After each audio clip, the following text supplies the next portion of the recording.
pantalla. No lo había puesto. Espérate tú, que esto va a ser, ya verás cómo me cuesta ahora a mí. No, seguro que no. Aquí está. Es que como cada aplicación estas de vídeo es diferente. ¿Ahora estáis viendo la presentación?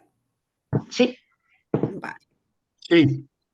vale, pues entonces, nada, pues lo primero de todo, saludaros, daros las gracias por la invitación. Como ha dicho Sonsoles, pues soy profesora de Economía Aplicada de la UNED, formo parte del mismo departamento que Juan Jimeno, que creo que es parte de vuestra plataforma.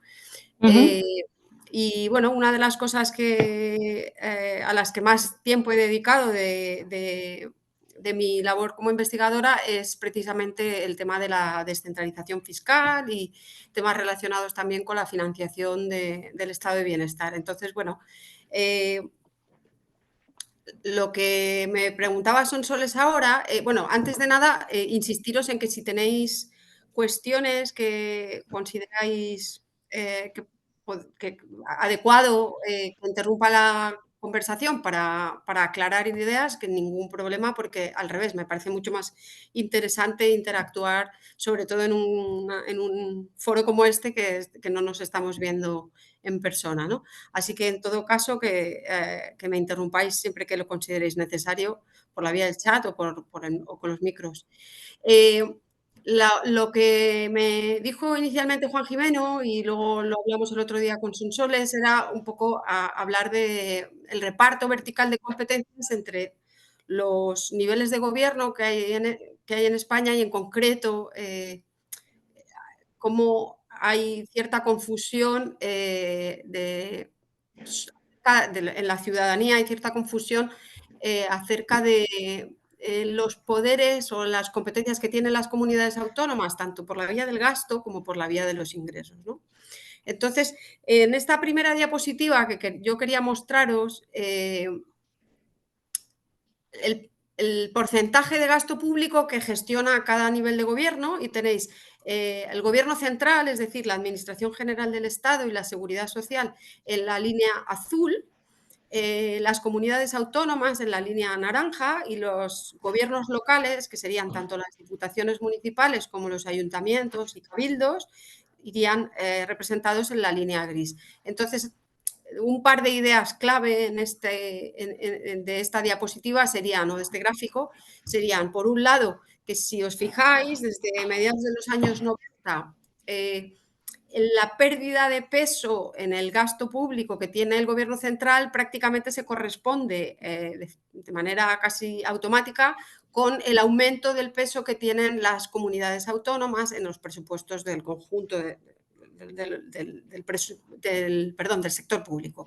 Entonces, si os fijáis, las comunidades autónomas tienen un pico de participación en el gasto público que está en torno al año 2008, justo cuando se inicia la gran recesión.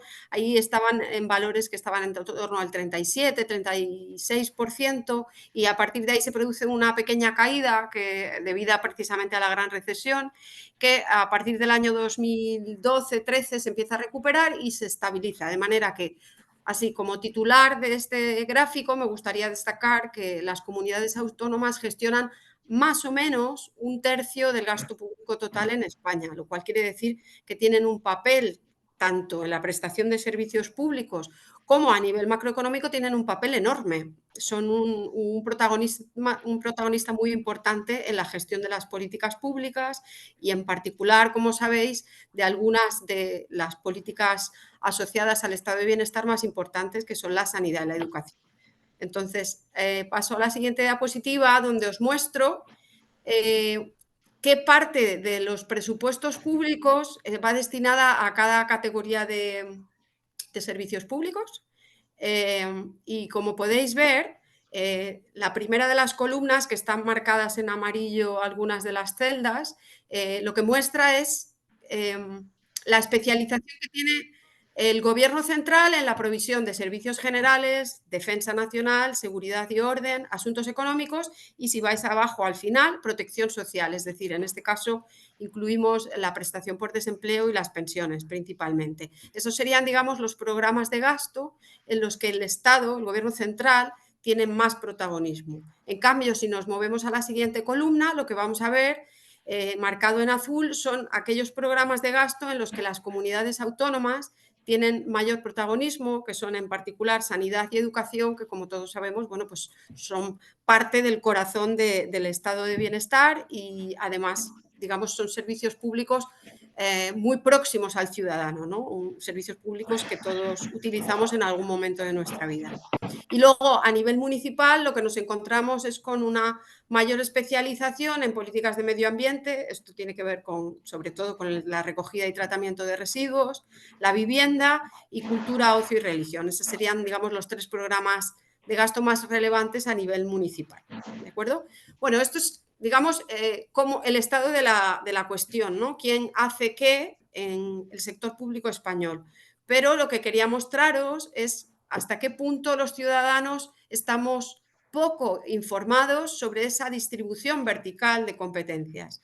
Si veis el gráfico, las barras del gráfico que os estoy mostrando ahora, aquí lo que se representa es el porcentaje de personas que cuando se les encuesta se les pregunta acerca de qué nivel de gobierno es responsable en la provisión de la sanidad y de la educación, que como habéis visto hace un momento está principalmente en manos de las comunidades autónomas, ahí marcado en azul. ¿Qué porcentaje de esos ciudadanos aciertan diciendo que es la comunidad autónoma en la que residen la principal responsable de prestarles esos servicios? Fijaos que los datos están ahora ya un poco antiguos porque esto tiene que ver o procede de un trabajo que publicamos hace unos años que se basaba en un módulo de una encuesta que no se incluye todos los años, de manera que no hemos podido replicar después exactamente el mismo gráfico. Pero me atrevo a decir que las cosas no han cambiado en exceso. Si os fijáis, prácticamente la mitad de los ciudadanos identifica mal quién es el responsable de la gestión sanitaria y casi el 40% no aciertan a la hora de identificar a la comunidad autónoma como la principal responsable de los servicios educativos. Es decir, estamos hablando de una muy mala identificación de la responsabilidad en la prestación de los servicios públicos y, por lo tanto, podemos esperar que el proceso de rendición de cuentas que tiene que tener cualquier sistema democrático está un poco gripado porque los ciudadanos realmente no saben, no son capaces de identificar quién es el gestor responsable de las políticas públicas que más les afectan en su día a día, ¿no? O algunas de ellas al menos. Sí, sobre todo eso, como habíamos dicho, durante la pandemia, que fue aquel desbarajuste que no Claro, sabían. Pues, claro, es también cierto. esto se fomentaba, ¿no? De alguna manera. Bueno, aquí hay otro tema, ¿no? Sobre todo durante los primeros aproximadamente 18 meses de la pandemia, lo que nos encontramos es con que hay, primero, una fuerte centralización de poderes. El gobierno central, digamos, asume más competencias de las que tiene en tiempos ordinarios, por decirlo así, ¿no? Ujú. Centraliza buena parte de las decisiones y a continuación, sobre todo durante la primera ola, con el confinamiento más duro, pero a partir de la segunda ola de contagios, las comunidades piden más responsabilidades, quieren ser más protagonistas en la gestión de los confinamientos y de las limitaciones, y ahí sí que es verdad que hay un periodo en el que se crea muchísima confusión, porque era un poco hola don Pepito, hola don José, ¿no? Yo digo que vamos a hacer un toque de queda a las 10 y entonces la comunidad autónoma dice, no, yo 10:30 y los otros, Mm. no, nosotros las 11. Bueno, eso al final, en última instancia, creo que ha contribuido a generar aún más confusión, ¿no? Sobre quién era el que tenía que tomar las decisiones. Es cierto que también ha dado mucha visibilidad porque de hecho nos lo encontramos aquí en el gráfico que tenéis en la diapositiva, podéis ver que sí que en 2010 los datos son mucho mejores que en las olas anteriores de la encuesta, y nosotros lo atribuíamos al efecto de la crisis económica, que había provocado, por desgracia, unos recortes en las prestaciones sanitarias y educativas, y esos recortes se habían percibido más claramente por la ciudadanía que en tiempos normales, ¿no? Cuando todo va bien, pues de alguna manera no nos fijamos tanto en quién está tomando las decisiones, y sin embargo, cuando de repente viene un periodo de crisis económica tan grande como el que atravesamos esos años, pues digamos que hay que tomar decisiones que son muy duras desde el punto de vista presupuestario, y los medios de comunicación le dan muchísimo más voz a eso, y a los ciudadanos les ayuda a entender o a identificar quién es responsable, ¿no? No es responsable. Digamos, un poquito, sacar lo bueno de lo malo, ¿no? Que es de la Sí. crisis aprendimos un poquito más quién está prestando los servicios. Estaban comentando también eso, a qué administración teníamos o qué administración era responsable de según qué servicios. ¿Hay muchas diferencias entre comunidades autónomas o son todas las comunidades autónomas las que prestan los servicios que hemos visto antes en la anterior diapositiva? Pues un segundito, porque es que aquí tenía... Vale, paso a lo siguiente. Es que tenía aquí otras cosas antes de esa Vale, pregunta. vale. No sé si quieres que Perdón, os perdón. las cuente o Me he adelantado. paso... No, si lo ves interesante, perdona, si me he adelantado. No, es que tampoco he explicado que tenía más información sobre, o sea, digamos, la falta de identificación por la vía del gasto es grande.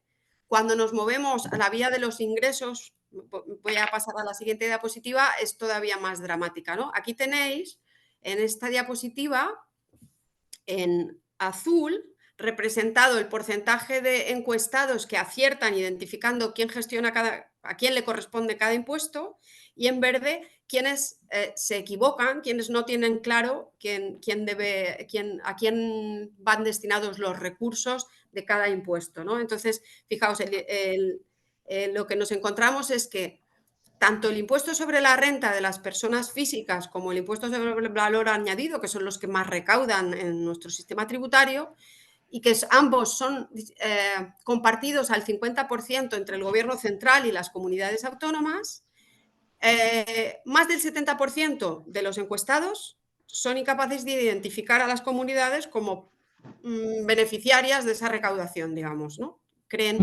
Más del 70% de las personas encuestadas creen que es un impuesto estrictamente estatal, que es verdad que nosotros, cuando hacemos la declaración de la renta, pagamos, digamos, la canalizamos a través de la agencia tributaria, pero tenemos una página de nuestra declaración de la renta en la que se separa, se desglosa qué parte del impuesto es para el gobierno central y qué parte para la comunidad autónoma en la que residimos.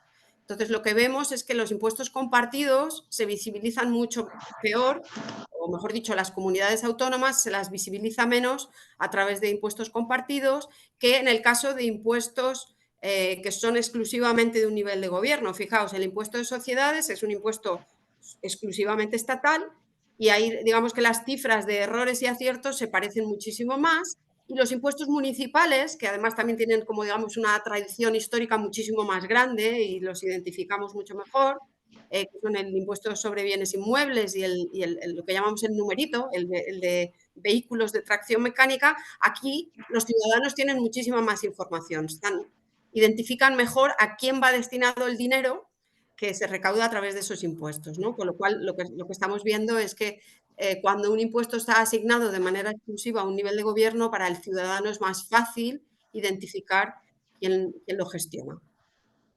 Entonces, rápidamente, y pasamos a la siguiente pregunta. Lo que hemos visto cuando hemos analizado estas encuestas es que hay algunas que a la hora de acertar o de equivocarse en identificar quién es competente en cada nivel en cada política pública y en cada impuesto, hay algunas cuestiones que influyen de manera positiva. Por un lado, características individuales. Las personas más mayores identifican mejor que las más jóvenes. Con gran carácter general, los hombres tienen un porcentaje de aciertos algo mayor que las mujeres. La formación de los ciudadanos también contribuye positivamente a identificar mejor quién hace qué. la valoración de los servicios públicos, el interés por la política y, por supuesto, también la preferencia por la descentralización. Los ciudadanos que están preocupados por la descentralización fiscal se fijan más en estas cuestiones. Esto tiene... Y luego lo que también hemos visto es que hay características institucionales que ayudan o que entorpecen la identificación de quién es el gobierno competente. En primer lugar, cómo declara es la distribución de competencias. Y aquí, pues enlazando con lo que hablábamos hace un momento, pues tenemos la cuestión de la gestión de la pandemia, sobre todo en los primeros meses. Ahí había una confusión enorme sobre quién tenía las competencias para hacer qué. En momentos de elecciones, también los propios políticos tienden, digamos, a responsabilizarse unos a otros, de manera que los ciudadanos también pueden verse confundidos por los mensajes que se lanzan digamos, desde la tribuna, ¿no? Cuando el gobierno central y el gobierno autonómico están alineados, también es difícil separar quién está tomando las decisiones, si es uno u otro. Y luego también la existencia de medios de comunicación regionales que utilizan, digamos, ese canal para dar más información local, ayuda a que, o por lo menos es un factor explicativo de lo que nosotros hemos identificado como factor explicativo a la hora de acertar en la identificación del órgano competente en las distintas políticas públicas. Luego nos hemos encontrado también con que hay algo que llamamos sesgo de grupo, que es que cuando tú convives con las personas que lo ven de una manera, y hablo de convivir en el término más amplio de la palabra, es decir, cuando uno vive en una comunidad autónoma en la que hay mucha preferencia por la descentralización, tiende a identificarse al gobierno central como demasiado grande, mientras que cuando vivimos en una comunidad autónoma menos favorable o menos partidaria de la descentralización, tendemos a identificar a la comunidad autónoma como más grande de lo que es. Como decía antes también, las crisis parece que han mejorado la visibilidad de crisis económicas, han mejorado la visibilidad de las comunidades autónomas, y lo que sí que observamos con el tiempo es que hay un proceso de aprendizaje. Los ciudadanos cada vez están más acostumbrados a la presencia de las comunidades autónomas. Creo que sí, aquí ahora... Las diferencias entre las distintas comunidades. Sí, esto del aprendizaje también es curioso, ¿no? Porque es verdad que cuanto más sabemos de fiscalidad, por eso es tan importante, yo creo, el objetivo que nos habíamos marcado como plataforma por la justicia fiscal, de dar a conocer estos temas que son arduos, pero que es conveniente conocerlos.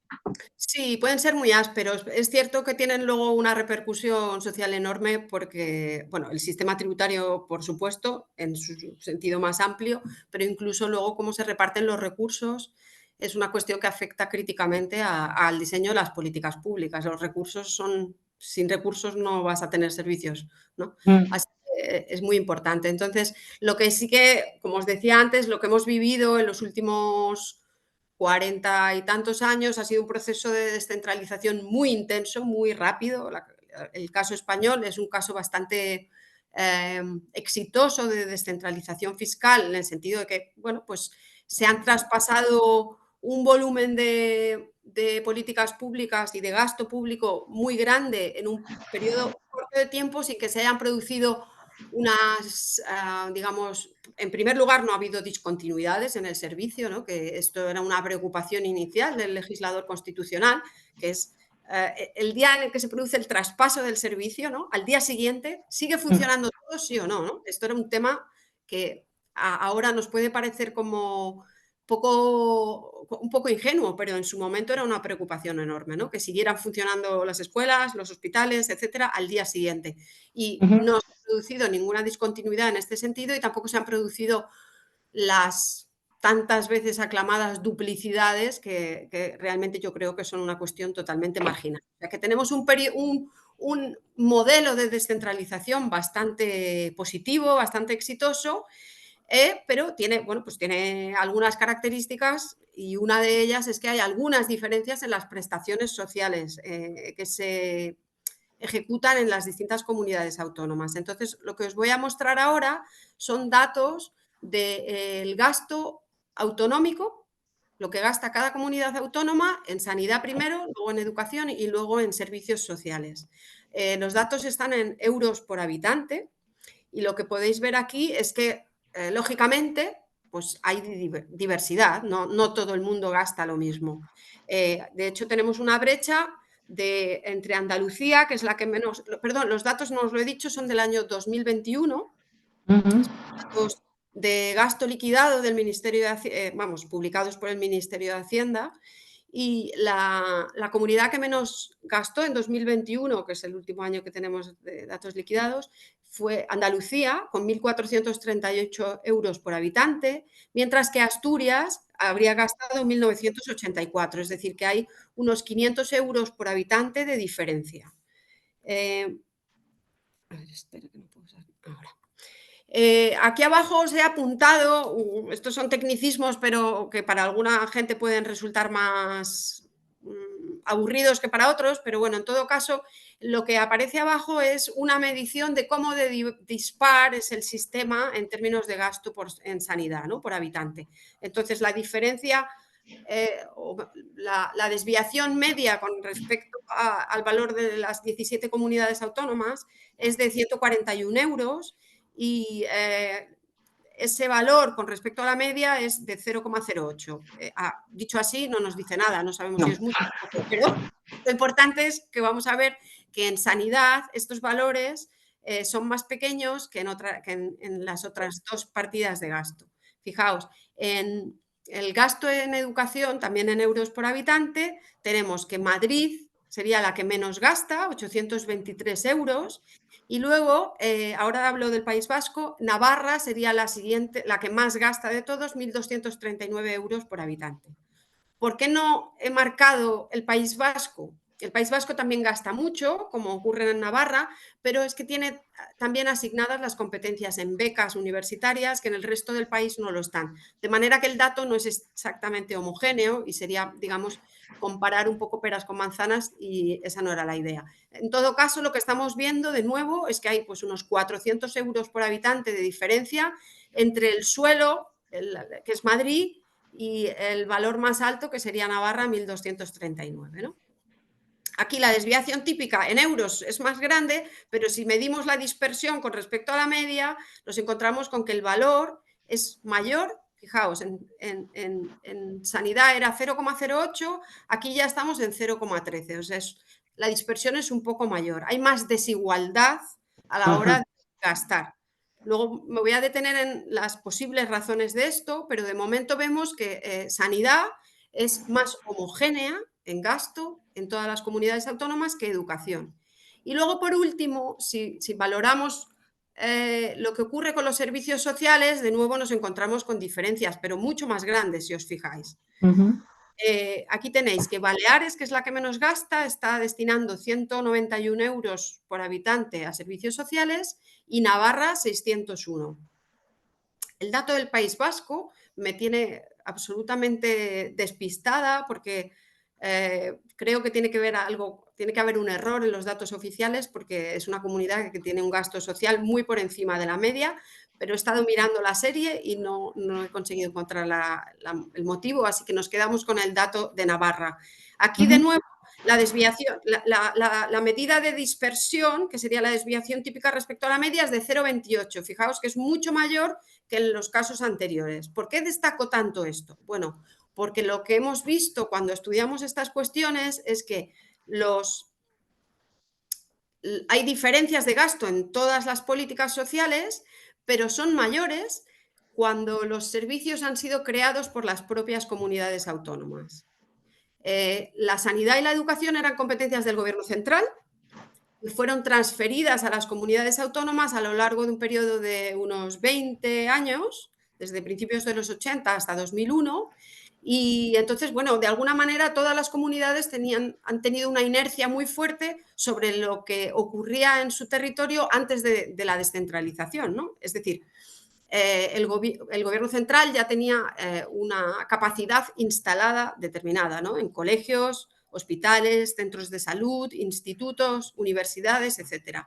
Y entonces, una vez que traspasa esas competencias a la comunidad autónoma, la comunidad autónoma ya, digamos, tiene ese punto de partida. Mientras que los servicios sociales, entre los que se incluyen, por ejemplo, las rentas, las que llamamos rentas mínimas para hogares en riesgo de exclusión, para las políticas de lucha contra la pobreza, por ejemplo, son muchísimo más dispares. ¿Por qué? Porque eran políticas que no existían previamente, eran las comunidades autónomas las que asumieron esa competencia en sus propios estatutos y crearon los servicios. A partir del año 88, 89 empezaron a crearse, por ejemplo, las rentas mínimas, y lo que nos hemos encontrado es con un mapa muchísimo más dispar que podéis ver en la diapositiva de servicios sociales, ¿no? Aquí hay mucha más desigualdad. ¿Por qué? Porque las comunidades han creado cada una los servicios digamos, a su, voy a decirlo de manera muy simplista, a su gusto, y en algunos casos pues se ha decidido crear una red de protección mucho menos ambiciosa o menos generosa que en otras comunidades. Lo que sí que me gustaría destacar es que no todas esas diferencias en el gasto pueden interpretarse como problemas de equidad. Es verdad que cuando hablamos del estado de bienestar, la preocupación por la equidad, por la igualdad, es muy grande, y entonces en ese sentido una parte grande de la ciudadanía considera que debería existir una gran igualdad en el acceso que tenemos los ciudadanos a los servicios que consideramos fundamentales, ¿no? Como sería sanidad, educación y servicios sociales. Pero no todas las diferencias se pueden interpretar como problemas de equidad. A veces se explican por otras cosas, y quería enseñaros en este pequeño esquema qué cosas hay detrás de esas diferencias en el gasto. Por un lado, la demanda de los usuarios, ¿no? Cuanta más población tienes, más recursos necesitas para atenderla, pero también la composición demográfica. Las comunidades autónomas más envejecidas gastan más en sanidad, en términos relativos, que las comunidades autónomas más jóvenes, con más población joven. Las comunidades autónomas con más población joven, en cambio, tienen más necesidades de gasto en educación. Esto sería, digamos, lo que se refiere a la demanda de servicios autonómicos, pero también influye sobre cuánto gastamos, cuánto nos cuesta producir el servicio, porque no es igual de caro producir un servicio sanitario en una zona despoblada que en una zona densamente poblada como una gran ciudad.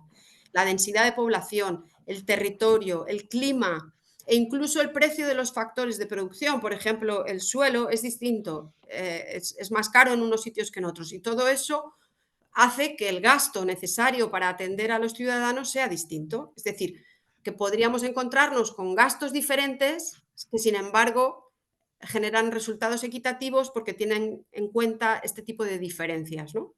Aparte de eso, tenemos elementos del marco institucional, como leyes aprobadas por el Gobierno central, o leyes europeas, o reglas fiscales que condicionan cuánto podemos gastar. Y, por supuesto, hay dos elementos fundamentales que influyen también en cuánto gasta cada comunidad. Uno, los recursos de los que disponemos, ¿no? Podemos tener una demanda infinita de servicios públicos, pero si no tenemos recursos no podemos atender esa demanda, ¿no? Recursos de carácter financiero, por supuesto. La financiación autonómica es un tema que, como sabéis, estos días está en el ojo del huracán, pero también los recursos humanos y los equipamientos que existen en cada comunidad autónoma condicionan cuántos servicios se pueden prestar. Y luego, por último, y este es el tema probablemente más controvertido, es que el gasto autonómico también responde a las distintas preferencias que hay en cada territorio y, por supuesto, a la ideología de cada gobierno autonómico. Y entonces, una parte de esas diferencias que os he mostrado se explican por cada uno de estos elementos, y entonces, en ese sentido, a mí sí me parece importante, porque en general, en los medios de comunicación se tiende a hacer lo que para mí es un análisis demasiado simplista, es decir, aquí se gasta más, el servicio es mejor, aquí se gasta menos, el servicio es peor. Puede que sea así, pero no todas las diferencias en el gasto explican diferencias en los resultados, ¿no? En la prestación de los servicios. Pues es un buen apunte, porque efectivamente tendemos siempre a simplificar eso, gasto social más prestación, y eso, estas diferencias que nos estabas explicando, pues son bien interesantes de tener en cuenta. Para mí es importante destacar que efectivamente cuando hay diferencias en el gasto grandes, podemos estar encontrándonos ante problemas de equidad. No quiero negar eso, porque me parecería, la conclusión es terrorífica. Lo que quiero decir es que no todas esas diferencias en el gasto tienen como resultado tratos desiguales a los ciudadanos en función de su lugar de residencia, ¿no? Sí, pero bueno, esos apuntes que nos decías, pues también es bueno tenerlos en cuenta. Y entrábamos en la tercera pregunta, que es la que tenemos ahí: ¿cuáles son las competencias en fiscalidad que tienen las comunidades autónomas? Y una de las cosas que yo creo que son más interesantes de saber, si tienen las comunidades autónomas ingresos descentralizados suficientes para cubrir estas competencias, porque puede que haya muchas competencias y lo que muchas veces se quejan según qué gobiernos autónomos, es que no tenemos dinero para atender todos los servicios. Sí, a ver, bueno, aquí os he puesto un esquema que es un poco infernal, tampoco quiero aturullar a nadie porque esto se tarda normalmente bastante rato en contar, pero lo que quiero es mostrar, si os fijáis, bueno, cada nivel de gobierno tiene atribuidos una serie de impuestos y en el caso de las comunidades autónomas, o mejor dicho, los ingresos públicos se distribuyen entre los tres niveles de gobierno y las comunidades autónomas se financian principalmente con impuestos, pero también con transferencias que proceden del gobierno central. Y de los impuestos más importantes de los que se nutren los presupuestos autonómicos son el 50% del IRPF, que como os decía antes, digamos, tú pagas un impuesto que la mitad va a la comunidad autónoma donde resides y la otra mitad va al gobierno central. El IVA, cada vez que pagamos el IVA, la mitad de lo que pagamos los consumidores finales va a la comunidad autónoma y la otra mitad al gobierno central. Los impuestos especiales también están cedidos, o mejor dicho, compartidos a un 58% con las comunidades. Y luego tenemos el impuesto de patrimonio, el impuesto de transmisiones patrimoniales, el impuesto de actos jurídicos documentados y el impuesto de sucesiones. Estos están cedidos, son impuestos de titularidad estatal, pero están cedidos por completo a las comunidades autónomas. Es decir, ellas los gestionan, recaudan y se quedan con el rendimiento y además hacen el control tributario del cumplimiento tributario en sus territorios. Estos son las principales fuentes de ingresos de las comunidades autónomas. Las que aparecen ahora en la pantalla en rojo son impuestos sobre las que las comunidades pueden hacer cambios normativos que les permiten modificar cuál es el esfuerzo fiscal de sus contribuyentes. Es decir, que pueden o modificar la cuantificación de la base imponible, o se pueden poner deducciones, o se pueden modificar los tipos impositivos. En el impuesto sobre la renta, en patrimonio, en transmisiones patrimoniales, en actos jurídicos documentados y en el impuesto de sucesiones, las comunidades tienen una amplia capacidad normativa. Eso significa que pueden modificar en un margen grande la carga fiscal que soportamos los contribuyentes que vivimos en cada comunidad autónoma. ¿De acuerdo?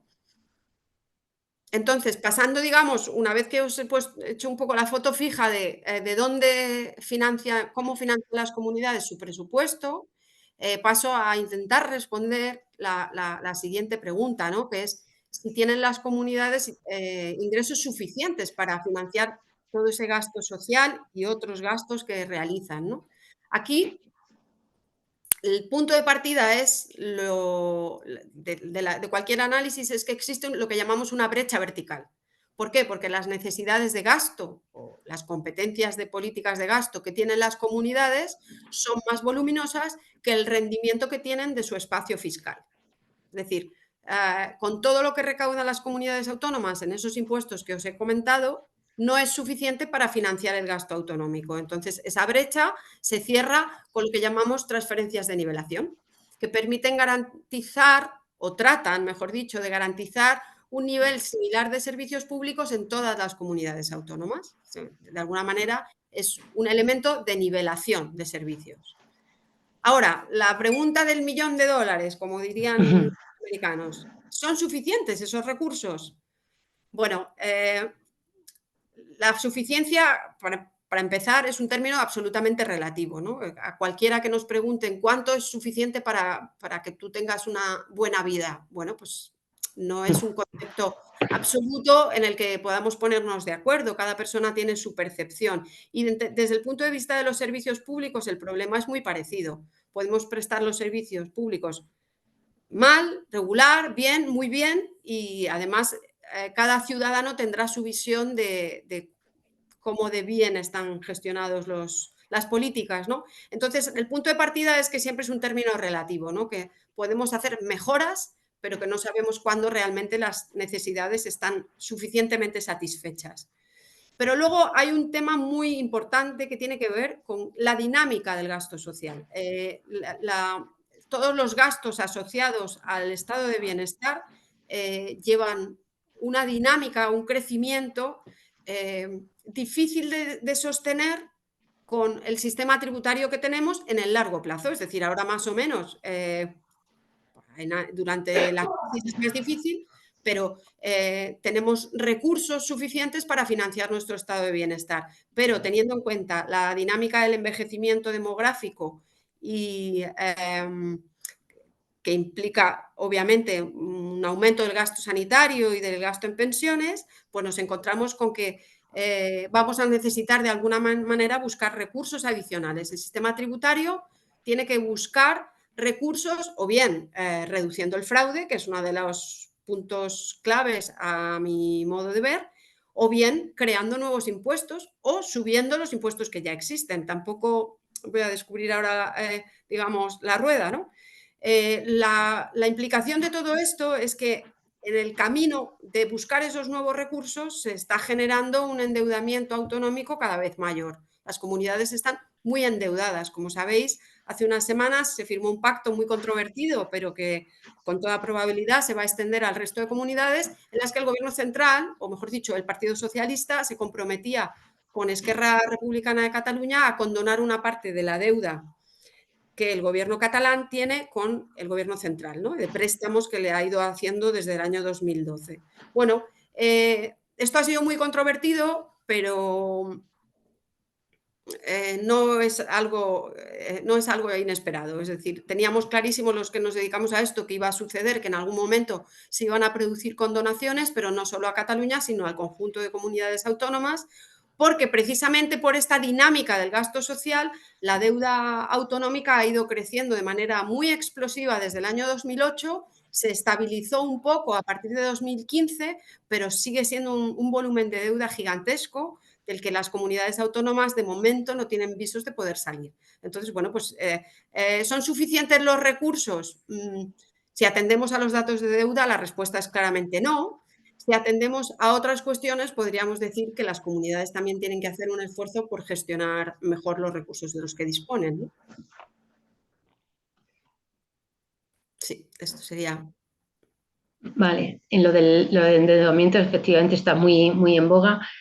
No vamos a entrar en el pago de las deudas, porque eso yo creo que ya es más complicado, ¿no? O sea, ahí entraríamos en una...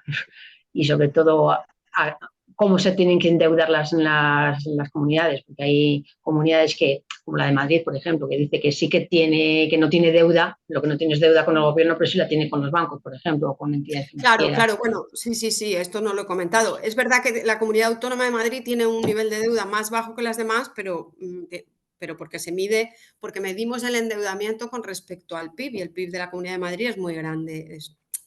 Si tú comparas Extremadura con Madrid, en términos de deuda respecto al PIB, pues claramente los extremeños salen perdiendo porque tienen un PIB mucho más pequeño, ¿no? Pero la deuda existe, pero es verdad que hay algunos, sobre todo lo que es el arco mediterráneo, tiene un nivel de endeudamiento muy elevado que dificulta mucho, digamos, mejorar el sistema de protección social en el largo plazo. Con lo cual algo había que hacer al respecto. Otra cosa, como dices tú, gestionar mejor quizás, ¿no? La siguiente pregunta sería eso. ¿Hay mucha diferencia entre la presión fiscal entre unas y otras comunidades? Pues, a ver, yo aquí señalaría dos grandes tendencias, una relacionada con la imposición indirecta, los impuestos indirectos, el IVA, los impuestos especiales y demás, y que en el caso de las comunidades autónomas los impuestos indirectos son el impuesto de transmisiones patrimoniales y el de actos jurídicos documentados, que los ciudadanos normalmente nos enfrentamos a ellos cuando compramos o vendemos una casa, suele ser cuando nos enteramos de que existen estos impuestos.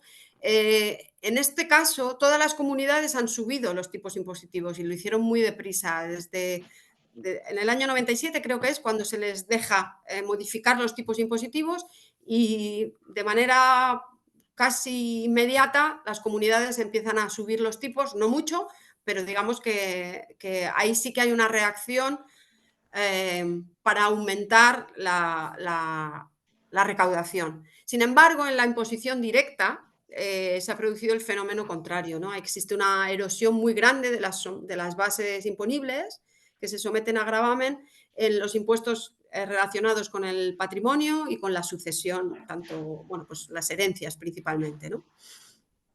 En estos casos, tanto el impuesto de patrimonio como el impuesto de sucesiones y donaciones, la mayor parte de las comunidades autónomas han aplicado reducciones en la base imponible. La Comunidad Autónoma de Madrid, como sabréis muchos, prácticamente ha desaparecido el impuesto, el de sucesiones y el de patrimonio, aunque ahora parece que dicen que van a recuperar patrimonio. Los tipos impositivos se han ido reduciendo también, no solo en Madrid, en el conjunto de comunidades, y también se han aplicado deducciones de la cuota en una buena parte de las comunidades autónomas. Resultado, pues la recaudación ha caído enormemente en comparación con lo que ha ocurrido en transmisiones patrimoniales y actos jurídicos documentados, que son impuestos en los que pasaron de ser prácticamente marginales a ser una parte muy relevante del presupuesto autonómico.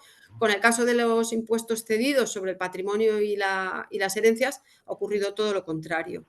Se ha producido pues esto que muchas, luego vamos a comentarlo, lo que mucha gente ha calificado de un dumping fiscal, ¿no? La Comunidad Autónoma de Madrid ha liderado ese no me sale, ese proceso o esa tendencia de reducir la imposición con el argumento de que eso genera más actividad económica. Esta conclusión, que es absolutamente discutible, cuando no directamente falsa, pues les está funcionando desde hace muchos años y el resto de comunidades se han apuntado a la misma dinámica. En el impuesto sobre la renta, el comportamiento, en cambio, es un poco más desigual. Algunas comunidades han subido los tipos marginales, por ejemplo, lo ha hecho Cataluña, y otras lo han bajado, como el caso de Madrid, ¿no? La tributación que paga o que soporta un contribuyente en Madrid es significativamente más baja que la que paga, por ejemplo, en Baleares, ¿no? Y luego también algunas comunidades han modificado no solo los tipos, sino también lo que se llama el mínimo personal y familiar, que es una reducción sobre la base imponible. Todas han creado deducciones en la cuota del impuesto relacionadas con las características personales, familiares o la actividad económica del contribuyente. Pero vamos, aquí digamos que las direcciones han sido más contradictorias, mientras que en el resto de impuestos directos han ido todas en la misma dirección, que es cargarse los impuestos de manera generalizada, ¿no? ¿Y eso no es una gran contradicción con lo que estábamos diciendo antes del aumento de la deuda? Sin duda, sin duda. Es verdad que no todas las comunidades que han bajado, por ejemplo, la Comunidad de Cataluña, que es una de las que tiene más deuda, siempre ha ejercido sus competencias normativas, o casi siempre, no voy a decir siempre, pero casi siempre lo ha hecho para aumentar la recaudación. Es decir, en ese sentido han tenido un comportamiento fiscal que yo consideraría un poco más responsable o más coherente con lo que estaban diciendo luego los medios de que les hacía falta más dinero, ¿no?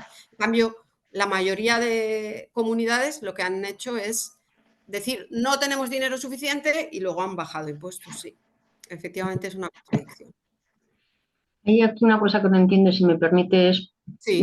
que estoy aquí, porque dices que en la imposición indirecta todas las comunidades autónomas han aumentado los tipos impositivos del impuesto de transmisiones patrimoniales y actos jurídicos documentados.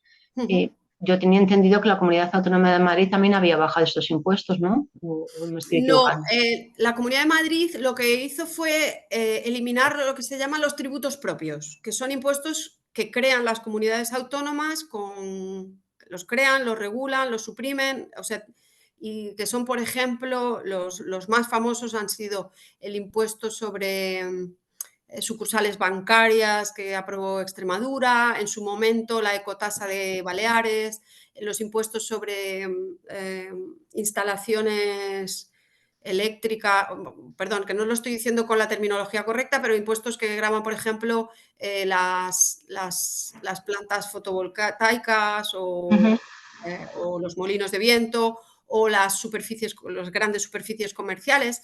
Son impuestos creados por las comunidades que tienen una repercusión recaudatoria absolutamente marginal. Están pues igual en el 1% de lo que recauda una comunidad autónoma, ¿no? Entonces, a la Comunidad de Madrid le compensó en su momento quitar esos impuestos porque recaudaba muy poco con ellos y, sin embargo, les dio el titular de hemos quitado todos los impuestos autonómicos, ¿no? Que suena como muy grandilocuente cuando en realidad, bueno, pues estaban renunciando a poco dinero. Transmisiones patrimoniales y actos jurídicos documentados no los pueden eliminar como tales, igual que tampoco pueden eliminar el impuesto de patrimonio ni el de sucesiones. Lo que se hace porque son impuestos estatales, de titularidad estatal, y solo los puede crear o eliminar el Estado. Lo que sí que pueden hacer es modificar o los tipos impositivos o las deducciones, de manera que una persona, cuando recibe una herencia de sus padres, por ejemplo, la Comunidad de Madrid, pues tiene una bonificación del 99% del impuesto. Es lo que te iba a preguntar, eso no lo han quitado porque no lo pueden quitar, pero sí lo han bonificado, que eso es lo que se dicen, bueno, lo hemos bonificado, no te Los de lo... patrimonio y sucesiones sí, transmisiones patrimoniales y actos jurídicos documentados no. De hecho, vamos, tienen una recaudación lo suficientemente alta como para que no les compense quitarlos. Cuando uno compra una vivienda de nueva construcción, paga el IVA. Cuando uno compra una vivienda de segunda mano, usada, lo que hace es pagar transmisiones patrimoniales, con lo cual, para que os hagáis una idea del volumen de recursos que genera ese impuesto. Pues pasamos entonces a la última pregunta que teníamos ya preparada, que es lo del tema de lo del dumping fiscal entre comunidades, ¿no? La competencia que hay entre comunidades. Me hacía gracia los de, por una parte dicen que no hacemos dumping, pero el otro día les petó Ayuso en una conferencia, ¿no? Pues hazlo tú, reconociendo que sí que lo hace, ¿no? Sí.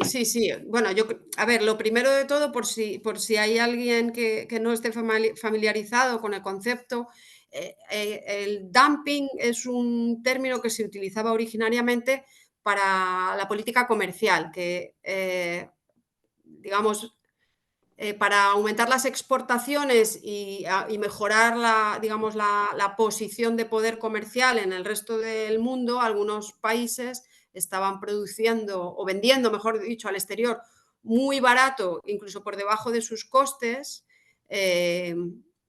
para, digamos, consolidar su posición de poder comercial. Y, bueno, pues en el caso de las potencias emergentes, como tienen un coste de mano de obra muy bajo, o más bajo por lo menos que los países más desarrollados, pues se consideraba que había una especie de competencia desleal, porque eso provocaba que los centros de producción se trasladasen desde los países desarrollados a otros países, ¿no?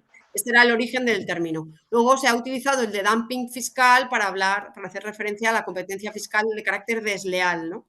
Que es simplemente bajar la presión fiscal, el esfuerzo fiscal que le exiges a los ciudadanos con la idea de, aunque dicen que es para crear actividad económica, en realidad lo que haces es quitar actividad económica de otro territorio y traértela a la tuya, ¿no? Que es un poco digamos, la estrategia que tiene la Comunidad de Madrid, pero no solo la Comunidad de Madrid. Entonces, con respecto a esto, yo quería hacer un par de matizaciones, igual que las he hecho con el tema de las diferencias en el gasto.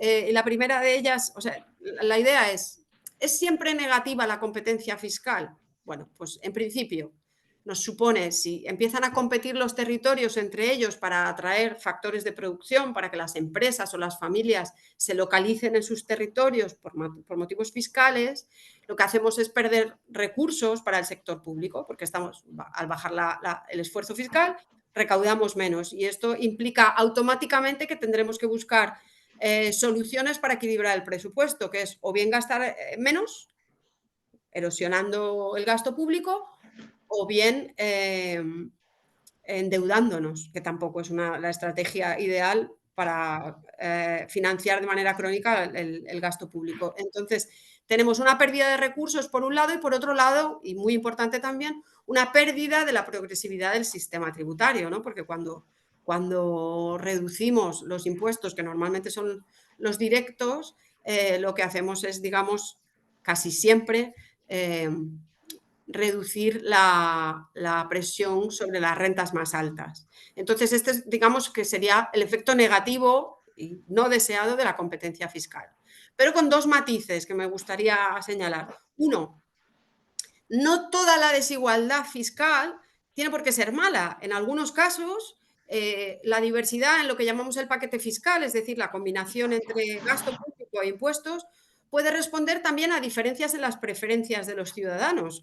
Hay territorios que tienen, digamos, unas preferencias más favorables a la intervención del sector público en la economía y otros territorios en los que esa predisposición es menor. Entonces, en ese sentido, no, igual que decía antes con el gasto, no toda la diversidad en el paquete fiscal es algo malo en sí mismo, sino que habría que analizar de dónde viene esa diversidad, ¿no? Si esa diversidad viene, digamos, de una política de empobrecer al vecino, que es lo que en parte puede estar ocurriendo en España, pues entonces tenemos un problema.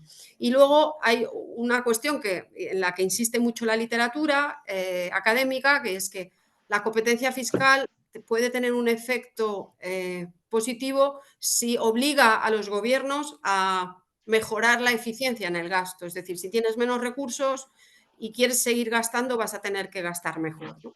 Este es un argumento teóricamente muy sencillo de transmitir, en la práctica yo creo que mucho más difícil de conseguir, ¿no? Mejorar, digamos, seguir gastando, o mejor dicho, seguir prestando los servicios con menos gasto es una fórmula bastante mágica, ¿no?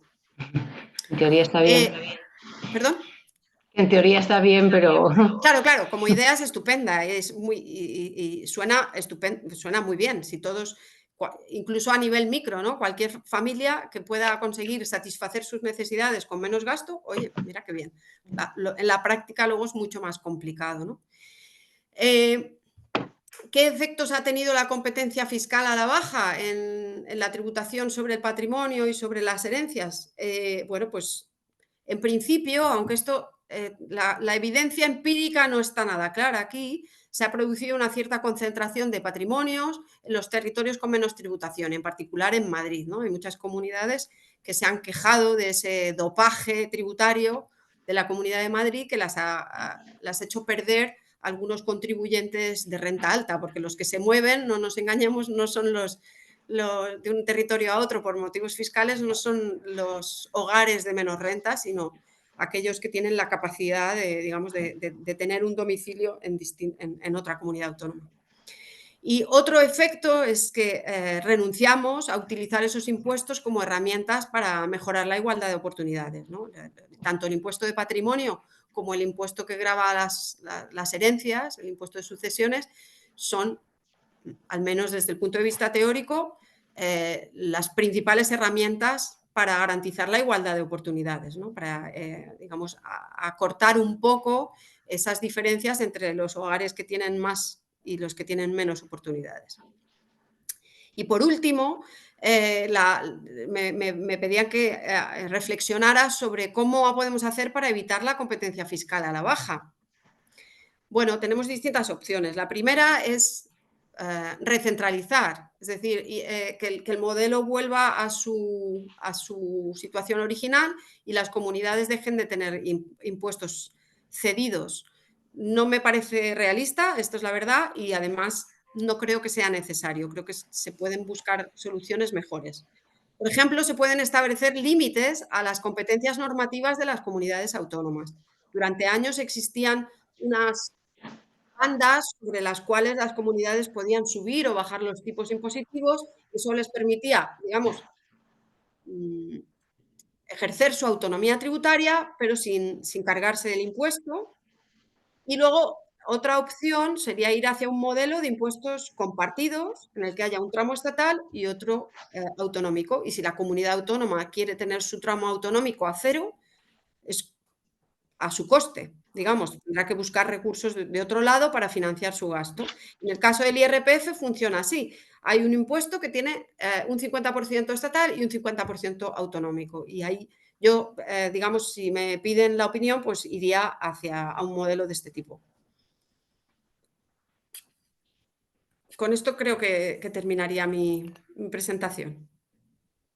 Vale, pues muchísimas gracias, Ana. Damos pie a una ronda de preguntas. Si se nos ha quedado alguna pregunta que no se haya sido contestada. Marcos, el primero de todos. A ver, bueno, he quitado el vídeo porque tengo un problema de wifi. Entonces la voz se iba y venía y sin el vídeo está todo más tranquilo. O sea que esta es la razón de que no se me vea. Bueno, primero muchas gracias, Ana, por tu información. Pero me quedan dos preguntas, dos reflexiones importantes. Una, el dumping fiscal. Mira, yo un tiempo, hace mucho tiempo. Un momento, Marcos, que ha ido por un papel. Voy a por un papel para que a veces se me olvidan las cosas que me preguntas. No, sí. Hago Dale, Marcos. Ya estoy. Perdona. Hubo un tiempo allá por los años 90 que yo trabajé en el IMADE. El IMADE era el Instituto Madrileño de Desarrollo. Y ahí teníamos un problema muy gordo. Y es que en el corredor del Henares, es decir, de Alcalá de Henares a Guadalajara, las empresas se iban a Guadalajara porque Castilla-La Mancha tenía menos impuestos que Madrid. Con lo cual se escapaba mucha capacidad de producción. Quiero decir que el dumping fiscal a mí me parece muy grave. Pero bueno, no era esta la reflexión. La reflexión que te quiero hacer es la necesidad de formación fiscal en la sociedad. Que ha aparecido en tus primeras diapositivas, donde aparecía la conciencia que tienen o la escasa conciencia que tiene la sociedad de dónde están los impuestos, si las comunidades en el Estado o cómo no son. A mí esto me parece gravísimo, esta falta de conciencia. ¿Por qué me parece gravísimo? Porque es un instrumento, es un espacio muy grande para el engaño, para la manipulación. Por ejemplo, esto que hacen las grandes superficies de el día sin IVA. Esto es mentira. Esto tiene una capacidad de atracción comercial muy fuerte porque la gente está contenta de que no paga IVA. Pero es mentira. El IVA sí que se paga.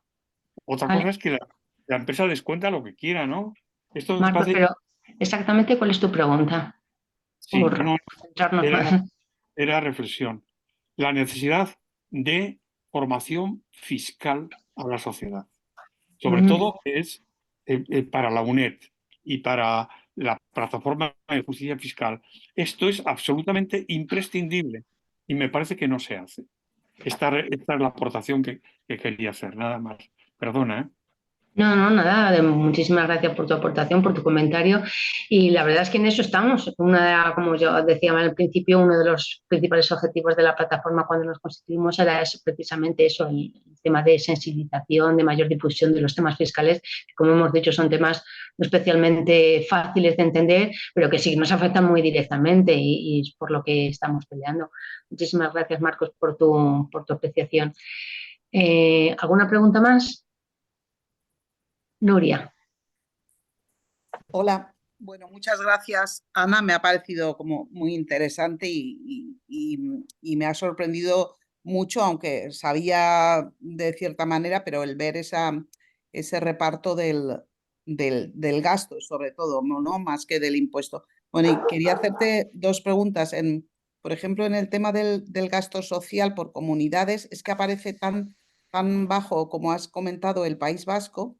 Y yo me pregunto si cuando realmente el País Vasco tiene fama de aplicar, sobre todo en las rentas mínimas garantizadas y tal, aplicarlo de una manera mucho más eficaz, etcétera. O sea, que vamos, que es simplemente un ejemplo. Entonces, al ser un gasto a demanda, no como planificado, como a lo mejor puede ser sanidad o educación, puede ser que sea debido a que haya menos demandantes, o sea, menos personas en esos tramos de rentas que necesitan el acceso a esas ayudas sociales, ¿no? Bueno, esa era una pregunta. Y luego respecto, porque me he perdido un poco en el tema de los impuestos, en el de sociedades me he perdido un poco. No sé si las comunidades pueden establecer los tipos y si es así, quería saber, porque está claro que un patrimonio alto, sobre todo para unas herencias altas, pues la comunidad más ventajosa ahora mismo es Madrid por las exenciones y las bonificaciones, ¿no? Más que por los tipos. Pero en el caso de las empresas, en el impuesto de sociedades, también es así, o sea, también es la Comunidad de Madrid la más ventajosa para una pyme, por ejemplo, con No. altos ingresos. No. Gracias, Nuria. Gracias, Nuria. A ver, empiezo con lo primero, lo de gasto social. Esto que comentabas de que efectivamente el País Vasco tiene, digamos, la reputación de tener unas políticas sociales bastante más generosas que el resto del país. Y esto es cierto y eso es lo que me ha hecho a mí no poner el énfasis en el dato del País Vasco, porque creo, bueno, de hecho, he traído aquí unos compañeros al despacho y hemos estado hablando de los datos, diciendo aquí hay algo que falla, porque claramente no se corresponde con lo que nosotros sabemos de lo que se está haciendo, sobre todo en los programas de garantía de rentas mínimas. El Vasco gasta muchísimo más que las demás comunidades, es la que tiene las prestaciones más generosas y en volumen también gasta más. Entonces, hay algo que no cuadra y mi intuición es que la estadística que ofrece el ministerio puede no incluir todo el gasto del que estamos utilizando para otras comunidades autónomas, ¿no? Entonces, en ese sentido, yo creo que el dato del País Vasco yo lo pondría en cuarentena, porque hasta donde yo sé son de los que más gastan en servicios sociales y en prestaciones sociales. Con respecto a los impuestos, claramente no me he explicado. El impuesto de sociedades es un impuesto exclusivamente estatal. No, precisamente para evitar este problema de competencia fiscal, que sí que sería, ahí sí que tendríamos un problema gordo, porque ya sin haber descentralizado el impuesto de sociedades, algo así como el 80% de las sociedades españolas tienen residencia fiscal, o en Madrid o en Cataluña. Están prácticamente, porque incluso las que tienen sedes en otras comunidades autónomas acaban por tener una sede o bien en Madrid o bien en Barcelona, ¿no? Entonces, el impuesto de sociedades no está descentralizado, lo regula y lo gestiona el Gobierno central y la recaudación le corresponde en su totalidad. Lo que sí que se regula a nivel autonómico son patrimonio y sucesiones. Y ahí es donde las comunidades están compitiendo por atraer, digamos, a los contribuyentes más apetecibles, que son perdonad por la expresión, que a lo mejor es un poco frívola, ¿no? Pero son los contribuyentes con patrimonios más grandes.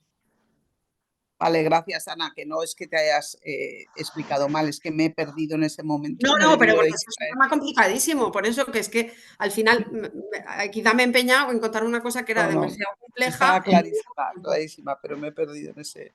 Gracias. Teresa. Hola, buenas tardes. Gracias, Ana, por tu presentación. Y yo tengo una duda en relación también al gasto que aparece en tus diapositivas. Por ejemplo, en sanidad y en educación. ¿Está comprendido el gasto relativo a los establecimientos que hace una gestión directa o también a esas partes que son concertadas? Por ejemplo, tanto en educación como en sanidad hay determinados servicios que no se gestionan directamente por un establecimiento público, que se desvía hacia actividad privada, y quería saber si en ese gasto que figura en la diapositiva se tiene en cuenta, o si hay de alguna forma de saber qué parte es gestión directa y qué parte se desvía al sector privado. Gracias, Teresa. Pues, ¿ya o tienes alguna cosa más? El gasto que he ofrecido yo es el gasto agregado, es decir, el que implica gestión directa por la comunidad autónoma, pero también el gasto que va destinado a las entidades que conciertan servicios públicos. O sea, residencias privadas con financiación pública, colegios concertados y hospitales y centros de salud privados, pero que atienden a personas cubiertas por el Sistema Nacional de Salud. Todo eso estaría incluido en el gasto que he mostrado, porque la implantación de los centros sanitarios, educativos y de servicios sociales en el territorio antes de los traspasos de competencias era muy dispar. Entonces hay comunidades en las que existía ya, digamos, por ejemplo, en la Comunidad de Cataluña existía una red de centros sanitarios sin ánimo de lucro grande que después digamos, del que se ha nutrido el Sistema Nacional de Salud. Entonces, en algunos casos, esos son centros privados que reciben fondos públicos. En el caso de Madrid, por ejemplo, es un caso paradigmático y pasa también en el País Vasco. La educación está enormemente privatizada en la prestación. La Comunidad de Madrid y del País Vasco y Navarra también tienen unos porcentajes de alumnos escolarizados en centros concertados más altos que en ningún país europeo, salvo en Bélgica. Y eso está incluido ahí, porque al final son servicios financiados con fondos públicos. Gracias. Perdona, que me preguntabas si se puede desglosar. Eso habría que ir comunidad por comunidad, viendo sus presupuestos, que es un ejercicio de arqueología de alto nivel, te voy a decir, porque cada comunidad autónoma además presupuesta con su propia metodología. Es muy difícil hacer comparaciones cuando no ha habido ya una criba inicial del Ministerio de Hacienda. Es complicado. Gracias. Aquí en el chat nos preguntaba Busta si nos podrías dar, pero esto yo me temo que va a ser casi tema para un segundo seminario. Algunas pinceladas sobre las cuestiones comentadas, pero aplicadas al ámbito de las entidades locales, además de las comunidades autónomas. A ver, pues yo de financiación local sé menos, bastante menos, de hecho, y sobre todo de servicios públicos municipales, es algo que no he estudiado prácticamente. Sí que sé que hay muchos de los problemas que tienen las comunidades autónomas, los problemas presupuestarios, se pueden decir parecidos de los gobiernos locales, quizá con menos intensidad, porque, como ya he dicho varias veces, perdonad que sea tan insistente, la presión sobre el gasto que tienen sanidad, educación y servicios sociales es enorme. Tiene una dinámica difícilmente soportable por un sistema tributario que necesita un poco más de dinamismo ahora, ¿no? En cambio, los gobiernos municipales pues no tienen tanta presión, pero tienen problemas parecidos, ¿no? Y vienen, de hecho, pues, por ejemplo, tienen unos escenarios de consolidación presupuestaria mucho más duros normalmente que las comunidades autónomas, tienen menos capacidad para presionar al gobierno central, porque, bueno, al final hay 8.000 municipios y como son tan distintos en tamaño, también es difícil negociar en nombre de todos porque cada uno tiene intereses distintos, mientras que las comunidades son solo 17, entonces son unas interlocutoras mucho más directas, ¿no? Y además, como bien sabemos estos días, pues digamos que la política regional se utiliza en la negociación también de la investidura, del presidente del gobierno, etcétera. O sea que digamos que la capacidad que tienen para negociar los ayuntamientos es mucho más pequeña que la que tienen las comunidades autónomas. Los problemas financieros son también más pequeños, yo creo, pero existen igual. Y ha habido un elemento que durante mucho tiempo se habló, que era lo que se llaman competencias impropias, que son competencias no obligatorias, sino que son servicios que prestan los municipios porque los ciudadanos se los demandan, pero que no están, digamos, previstos en la ley. Y entonces los ayuntamientos siempre han reivindicado que necesitaban fondos para financiar esos servicios o esas prestaciones impropias o competencias impropias, pero en la práctica es difícil discernir qué parte de esas competencias impropias son, digamos, servicios esenciales que deberíamos garantizar y cuáles no, porque por ejemplo, muchas de estas cosas pues, han sido piscinas o en los municipios pequeños la creación de una piscina ha sido siempre como un logro enorme, pero que tiene un coste presupuestario muy grande, que parece algo menor y, sin embargo, luego pues, puede implicar unos problemas financieros grandes, ¿no? Entonces, bueno, yo, como decía Sonsoles, creo que podéis organizar una charla seminario. en la que yo, como no soy experta, no creo que pudiera ayudar mucho, pero sí que es verdad que tiene su propia idiosincrasia el mundo local, ¿no? ¿Alguna pregunta más que tengáis dispuesta? Que todavía tenemos 5 minutillos con las que podríamos exprimir a Ana.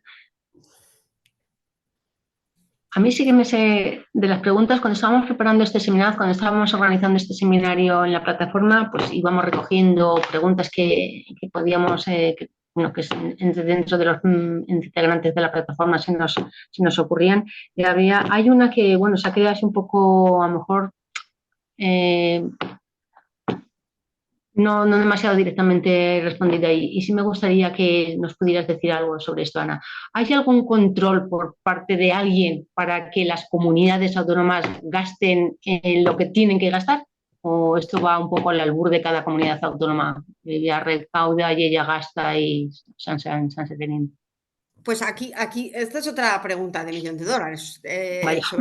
Sí, porque, claro, efectivamente, cuando estás hablando de servicios que la propia ley define como fundamentales, la ley que regula la financiación de las comunidades autónomas dice que son servicios públicos fundamentales la sanidad, la educación y los servicios sociales, ¿no? A efectos de financiación, esos 3 servicios tienen, digamos, una categoría más especial, en el sentido de que se considera que las comunidades deben tener la misma financiación por unidad de necesidad a través del sistema que diseña la propia ley, ¿no? En la práctica, ¿qué es lo que ocurre? Bueno, pues que las comunidades primero tienen autonomía de gobierno, entonces pueden diseñar sus presupuestos como consideren oportuno y si una comunidad decide gastar menos, el gobierno central no puede controlar o no puede obligarle a gastar más. Lo que sí que ocurre es que puede... por ejemplo, en el ámbito de la sanidad hay una cartera, no sé si voy a usar la terminología exacta de la ley, pero una cartera de servicios básicos. Y entonces, digamos, tú como ciudadano puedes reclamar que te atiendan en las necesidades que establece esas prestaciones, ¿no? Pero tú como ciudadano, pero el gobierno central normalmente no hace eso. Y luego, por ejemplo, en educación, pues existe lo mismo, ¿no? Tenemos entre los 3 y los 16 años tenemos derecho a una educación, derecho y obligación de estar escolarizados y el derecho de que sea gratuita nuestra escolarización. No hay ese control. Tiene las dos facetas. La ventaja, estamos de alguna manera dando autonomía de gobierno a las comunidades para que atiendan las necesidades según las preferencias de su electorado. La desventaja se produce en ciertas desigualdades y es verdad que cada comunidad autónoma, me da rabia centrarme tanto en el caso de Madrid porque parece que todo ocurre aquí como en los telediarios, pero es verdad que es un caso muy paradigmático de cómo se están gestionando los servicios públicos en comparación con otras comunidades, ¿no? Digamos que desde hace unos 20 años aproximadamente, alguno más, la política de gestión de los servicios sanitarios y educativos ha llevado una senda distinta que en la mayor parte de comunidades autónomas y no entran dentro de las funciones del gobierno central cambiar eso o controlar eso. Y eso se podría hacer de alguna manera, porque si no, como dices tú, vamos cada vez a una mayor desigualdad, por así decirlo, que ya no digo que sea desigualdad ni buena ni mala, pero sí desigualdad. Quiero decir que hay unas claro, que lo hacen de una manera, otras que lo hacen de otra. Claro, Sonsoles, pero ahí yo tengo una frase que es un poco así, un poco como de pueblo, ¿no? De que para ese camino no hacían falta alforjas, que es Ya. o nos creemos la descentralización o no nos la creemos. Yo creo que es muy importante que existan herramientas para compensar a los territorios más empobrecidos para que puedan prestar servicios, eso lo considero una herramienta clave, la financiación, que Extremadura, Andalucía, Castilla-La Mancha, Murcia, Canarias, tengan recursos suficientes para atender a sus ciudadanos, me parece absolutamente esencial, pero si hemos creado un modelo descentralizado, debemos darle cierto crédito, bueno, que cada uno le dé lo que quiera, pero quiero decir que si hemos decidido como sociedad que el modelo descentralizado nos permite atender mejor nuestra diversidad cultural y política y demás, pues debemos aceptar que un poco de desigualdad entre territorios exista. ¿Cuánta? Ahí está la discusión. Yo creo que esa es otra de las grandes preguntas, ¿no? Es cuánta desigualdad entre territorios estamos dispuestos a aceptar como asumible en el marco de un Estado compuesto, ¿no? Como el nuestro. Pues así es. Efectivamente nos hemos apostado por un camino, pues ese es el camino que tenemos que aguantarnos. ¿Alguna pregunta más o vamos al cine? Pues muchísimas gracias, Ana. Perdón. Quería hacer una... Sí, Salva. Vamos a ver. El efecto capitalidad, has hablado algo de él, pero lo que sí que está claro es que produce un desequilibrio en relación con el resto de autonomías.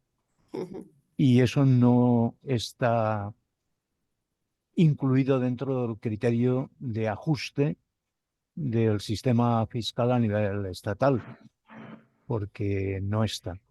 De momento no está. La reforma fiscal pendiente de aplicar planteaba una serie de propuestas. Esas propuestas, según lo que se sabe, ¿se van a aplicar o no se van a aplicar? Y segundo, los criterios para ajustar el que haya por lo menos un reparto justo entre todas las autonomías para que puedan hacer frente a todas las obligaciones que tienen cada una de ellas, yo creo que también debería de contemplar en ese criterio de reparto el hecho de que hayan comunidades que renuncien a digamos, los beneficios impositivos que puedan tener ellos y que eso lo sustituyan por una reclamación de más dinero desde el Estado. Es decir, ahí hay unos desajustes que son, vamos, de increíble caradura. O sea, es que no puede haber otra expresión que pueda explicarlo mejor. Y por otro lado, hay una repercusión que, desde el punto de vista incluso de aplicación constitucional, de la progresividad de la fiscalidad, el que los impuestos que existen se puedan bonificar hasta el 99%, eso es de aurora boreal. Es decir, que hubiera un criterio que marcara un límite de bonificación para los impuestos, porque si no el impuesto es, bueno, una burla en toda regla de la gente que tiene más pasta para el resto de todos los humanos. Y eso es inasumible en un espacio que se llame democrático y que además defienda los derechos humanos. A ver, Salva, con respecto al tema de la capitalidad, tienes razón. A ver, el efecto de economías de aglomeración que ha experimentado Madrid en los últimos años no es un fenómeno excepcional. Estas economías de aglomeración se están produciendo en casi todos los países. No siempre es la capital del país, pero la mayor parte de los casos sí, ¿no? En Italia quizá es más el polo de Milán, o en Francia sin duda París. Bueno, el efecto capitalidad, para bien o para mal, es un fenómeno bastante global. No me atrevo a dar respuesta, o sea, a dar solución a eso, porque es un tema más de macroeconomía, más que del sistema fiscal. Es decir, yo, aunque soy consciente de la política, el dumping fiscal que ha querido aplicar o que ha querido aplicar en la Comunidad de Madrid desde hace unos años, no tengo tan claro que eso sea la causa de la aglomeración económica en Madrid, ni muchísimo menos, porque realmente son impuestos cuya recaudación es muy pequeña y, bueno, en todo caso, afectan a los hogares más que a las empresas, ¿no? Y son las empresas las que provocan ese efecto de aglomeración, ¿no? no me atrevo a dar una respuesta a esto, insisto, porque tiene más que ver con economía regional, con macroeconomía y desde luego no es mi especialidad. Lo que sí que sé es que es un fenómeno que se reproduce en la mayor parte de los países y luego a nivel micro, en todas las comunidades autónomas, ocurre lo mismo con sus propias grandes ciudades, ¿no? O sea, en Castilla y León, todas las capitales de provincia están perdiendo población a una velocidad vertiginosa, menos Valladolid. En Galicia ocurre lo mismo, en todas las comunidades está sucediendo eso, ¿no? Ese efecto de aglomeración en torno a los polos de producción más importantes. Y luego, con respecto a lo que me comentabas de la reforma fiscal y a su vez la reforma del sistema de financiación, vinculada con las políticas de comunidades autónomas que bajan la tributación, la presión fiscal. Bueno, estoy de acuerdo contigo en que el sistema no debe premiar esos comportamientos, pero de facto lo hace. O sea, quiero decir, de facto no los premia. Cuando el Estado reparte transferencias a las comunidades autónomas, no tiene en cuenta cuánto han dejado de recaudar. Al contrario, les imputa una recaudación como si ese impuesto siguiera existiendo. Es decir, la Comunidad de Madrid bonifica el 99% del impuesto de sucesiones, vale, pero se le atribuye esa recaudación para descontarla de las transferencias. No sé si me explico porque esto es una cosa relativamente compleja, pero cuando una comunidad autónoma renuncia a parte de su recaudación porque baja los impuestos, lo que ocurre es que pierde la recaudación, pero no le suben las transferencias del Estado. Se le imputa esa recaudación de manera, es una recaudación teórica, por decirlo así, o de carácter normativo. Perdemos la gente. Vale. ¿Lo dejamos aquí o tenéis alguna preguntilla más? Pues muchas gracias por asistir, muchas gracias Ana por aguantar el tiempo y excedernos un poquito. Y yo me quedo con tres cositas. Primero, que efectivamente necesitamos una mayor claridad en las competencias de las autonomías, fundamentalmente las autonomías, que es de lo que hemos hablado esta tarde, para saber exactamente a quién le reclamamos qué cosas. Eso es importante, qué responsabilidad tiene cada administración y con qué ingresos cuentan las administraciones, ¿vale? Me quedo también un poco preocupada con el tema del endeudamiento del gasto de las comunidades, que eso nos hay un problema muy gordo. Y eso la verdad es que es preocupante, y sobre todo porque entramos en esta dinámica de a ver quién rebaja más impuestos, pues eso al final pues va a ser una bomba que va a estallar. Y me quedo también con efectivamente que, bueno, pues si estamos con la descentralización, estamos con la descentralización y, bueno, pues es algo que nos favorece. Los estados descentralizados son, yo creo que más directamente, gestionan más directamente y más cercanos a la población. Aquí estaba diciendo Jorge Bustamante, nos estaba dando una solución, una posible solución, ¿no? Sí, amplia descentralización en el tema del gasto y menos centralidad y más centralidad en el tema de los ingresos. Bueno, ¿cómo lo ves, Ana? Así, hay yo una respuesta telegráfica y es que el que paga manda. Pues ahí lo complicado Eso entonces. se siempre, el que paga manda. Entonces, difícil de ir marcha atrás en eso. Vale, y nada, pues lo dicho, muchísimas gracias. Insistiremos en estas sesiones formativas. Ana, si podemos contar contigo en otras ocasiones, pues nos encantaría. Claro, encantada, sí. Hemos estado muy a gusto contigo y nos lo has explicado con mucha claridad. Y muchas gracias a todos por venir y por estar con nosotros. Muchas gracias. Muchas gracias. Lo colgaremos esta sesión en la red y procuraremos hacer así estas pequeñas pildoritas que siempre son interesantes. Muchas gracias a todos. Vosotras. Muchas gracias. Hasta luego. Hasta luego. Buenas noches.